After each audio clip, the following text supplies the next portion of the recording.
મારી જિંદગી હાવ ભિખારી જેવી થઈ ગઈ છે. મારામાં અને ભિખારીમાં હવે એટલો જ ફરક છે કે ભિખારી અજાણ્યા લોકો જોડે પૈસા માંગે છે અને હું જાણીતા લોકો જોડે પૈસા માંગુ છું.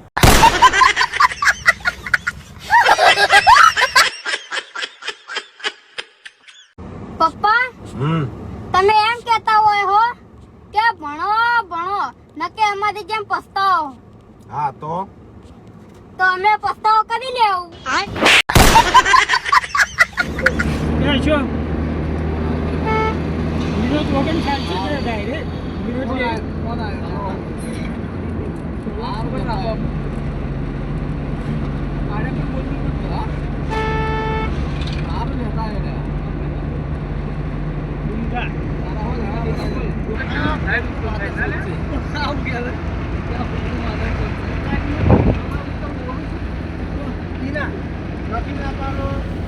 પોરી